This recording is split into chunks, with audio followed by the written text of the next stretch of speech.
What's going on, everyone? Chris from Pickdawgz.com here with the Wraparound. We're going to be breaking down the NHL action going down on Thursday, January 30th, 2025. Just a reminder, if you haven't already, make sure you're subscribed to our channel and smash that thumbs up.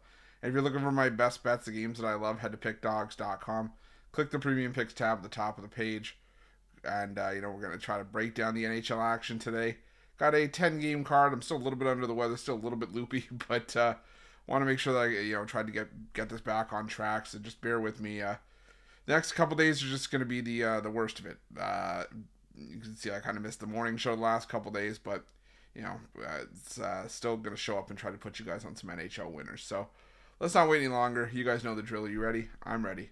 Let's get into it.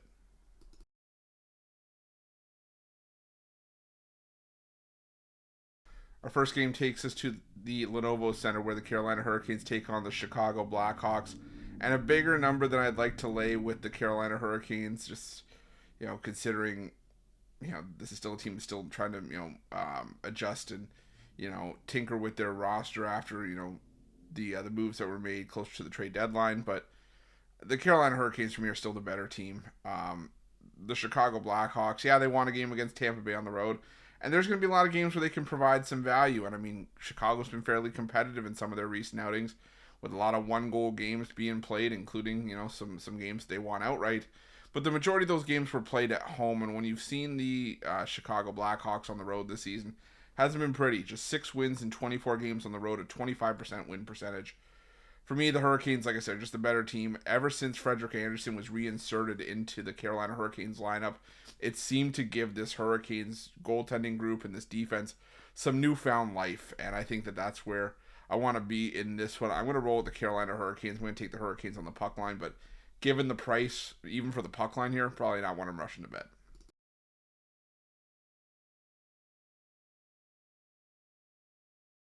Now we head to the TD Garden for a matchup between the Boston Bruins and the Winnipeg Jets. And normally I'd be on the Winnipeg Jets because I haven't been able to trust the Boston Bruins for much of anything this season. However, the Boston Bruins, have started to show signs of life when they're playing at home. They haven't necessarily been the most consistent team out on the road, but when you look at their home performances, wins over Colorado, Ottawa, San Jose, and Tampa Bay, and winning 4 straight on home ice, they're 16-7-3 at home compared to 9-14-3 on the road. So Boston in a spot where they play their best. The Winnipeg Jets, 15-9 on the road, still very respectable, but nothing compared to their 20 wins at home this season, a 25-3 mark. And head-to-head, home ice has mattered the last 3 meetings, 4 of the last 5. And historically, this has been a matchup that Boston has owned. Between these two teams, I mean, we're going back a ways here.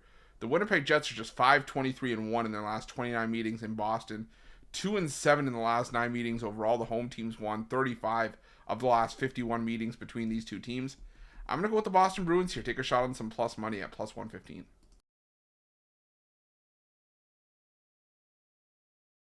Now we go to the Bell Center for a matchup between the Montreal Canadiens and the Minnesota Wild. And another matchup where I wanted to get on Montreal here. But the problem is Montreal, for as well as Montreal has played over the last month and a half, 2 months to really get themselves back into the mix of things in the Eastern Conference and the wild card picture. The fact of the matter is that teams are going to go through peaks and valleys. It doesn't matter if you're the worst team in the NHL or the best. You're going to have streaks where you run hot and streaks where you run cold. And right now, the Montreal Canadiens are in a bit of a cold streak. And now they face a Minnesota Wild team, still stuck on Winnipeg from last game. So they face a Minnesota Wild team that has played their best hockey on the road this season by far. They're 19-5-3 on the road, where I said they're one of the best road teams in the NHL this season. Against the Montreal team, it's 13-9-4, but that's still a 500 team at home. And Minnesota has owned this matchup head-to-head in recent years. Wins in 20 of the last 27 meetings between these two teams. They're 7-1 in the last 8 meetings in Montreal. And the favorite, the Montreal Canadiens would have some success here because the line's flipped to where, the favorite's 22-4 in the last 26 meetings. But while those trends conflict, I feel a lot better about the head-to-head trends because I bet you that the Wild were the favorite in a lot of those games. So I got to go with the Minnesota Wild here, getting at a great price, just considering their road form this season. So give me Minnesota at even money in this one.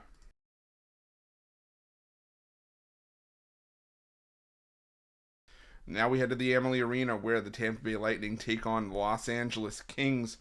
And, the Los Angeles Kings, I can understand why you'd be tempted to look at some plus money here with LA. The thing for me, though, is that this isn't the same, Kings team from last year that were road warriors and that went on the road and took care of business left and right, regardless of who was standing in their way when they were away from the Crypto.com arena. This year, the Kings just 11, 13, and 5 compared to 15, 3, and 1 at home. Much, much stronger team on home ice.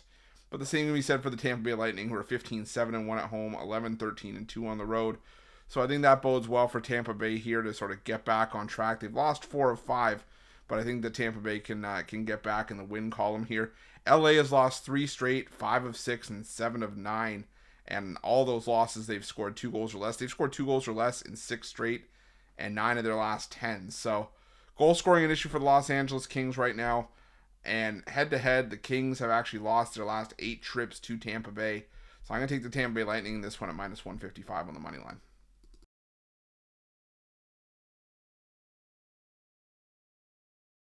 Now we head to the Canadian Tire Center for a matchup between the Ottawa Senators and the Washington Capitals. Two teams that are playing some solid hockey right now, especially, defensively. Both these teams have been dominant towards the under as of late. Washington on a double-digit under streak. Ottawa 1-9 to the, 9-1 to the under in their last 10. So it doesn't take a math major to figure out that between the last 20 combined games between these two teams, there are a combined 19-1 to the under. So, solid hockey being played. But the thing is that the road team has won the lone meeting this season. The road team's won back-to-back meetings as well. And head-to-head between these two teams, the Washington Capitals are the team I think I trust more in this spot. Washington, when they've had the head-to-head matchups against Ottawa, 20-7 in the last 27 meetings, including 7-2 in the last 9 meetings in Ottawa, including that meeting just a couple weeks ago. And right now, I just trust Washington's goaltending group of Lindgren and Thompson more than I do Ottawa's of Marilainen and Forsberg. Like I said, it's going to be a great matchup here. Wouldn't be surprised if the under cashed again. So the under 5.5 is a lean for me here, considering, like I said, 19-1 in the last 20 games combined. But also going to stick with the Capitals here at minus 115. 18-7-1 on the road this season. They've been one of the best road teams in the NHL. As much as I like Ottawa at home, I just think this is a gut play for me to take Washington at minus 115.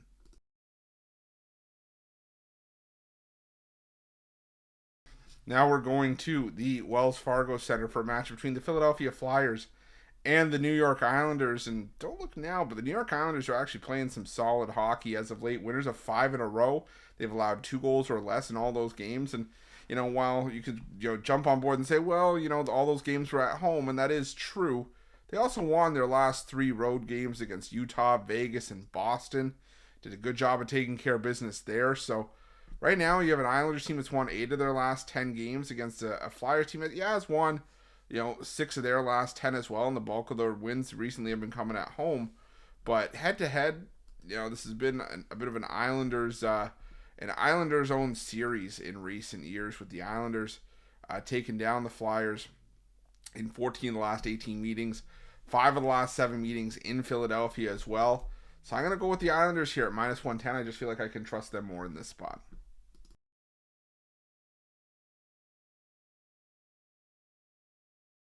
Now we head to the Scotiabank Saddledome where the Calgary Flames take on the Anaheim Ducks.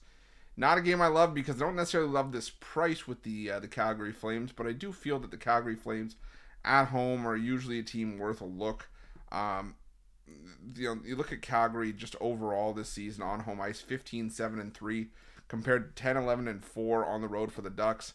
9-11-4 are the Calgary Flames on the road as well. So this is a series that's been dominated by the home team in recent years.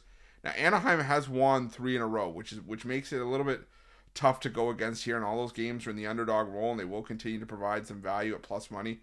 But I have a hard time envisioning sustained success for the Anaheim Ducks. I just feel like this is a spot where getting back home, the Calgary Flames can take care of business. Not a game I'm rushing to the window to bet. Like I said, the Ducks in their recent form, kind of scared me off of it, but I will lean towards the Flames here at minus 169. But again, if you're looking for me to rank games, this is probably at the bottom of the list on Thursday's card.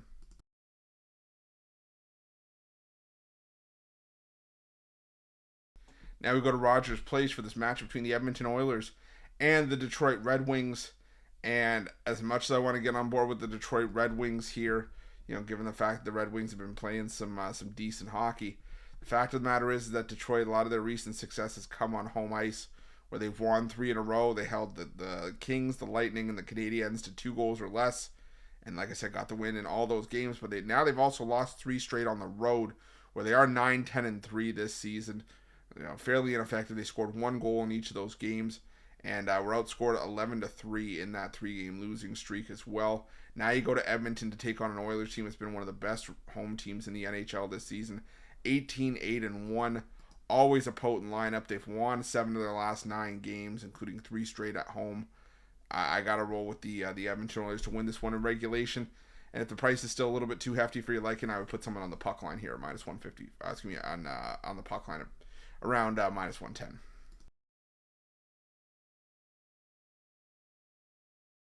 Now we head to this match between the Vegas Golden Knights and the Columbus Blue Jackets. And another spot where I'd like to get on Columbus at this kind of plus money, but I would only be able to get on them if they were at home, and we wouldn't be catching this kind of price with the Columbus Blue Jackets at home, where they've gone 17-5-3 this season. The Blue Jackets 7-14-4 on the road, basically a 28% win percentage this season, and it's just not a team I like to back on the road. I like to back them a lot more when they're on home ice. They did get the win over Toronto in their most recent road trip, but outside of that, they dropped the other 3 games on their recent road trip. They got blown out by Carolina. They got held to 1 goal in the 2 games in the state of New York. And now they take on a Vegas team that plays their best hockey at home. That's been in a little bit of a rough patch, but I think that still can dominate on home ice. Vegas is one of the toughest road environments for any team in the NHL. I'm going to go with Vegas in this one in regulation, minus 150. I'll put a little bit on the puck line as well in this one for Vegas.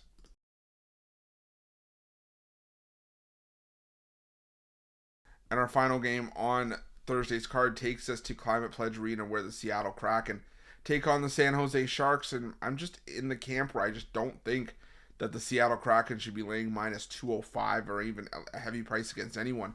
They've lost back-to-back games. San Jose, they haven't been great either, but they finally got off the schneid with the win over Pittsburgh at home in their last matchup. And the Sharks still 32-21 on the puck line this season, and the majority of those have been in the underdog role. So when they're losing, they're still more often than not being competitive. And when you look at these two teams and the head-to-head trends between these two in the short time that Seattle's been in the NHL, the San Jose Sharks have given them a bit of a hard time. The underdog 4-1, and the Sharks, non-coincidentally, 4-1 in the last 5 meetings between these two teams. For me, it's just worth taking a shot on here on the Sharks, plus the 1.5, and on the money line here at plus 170 to round things out.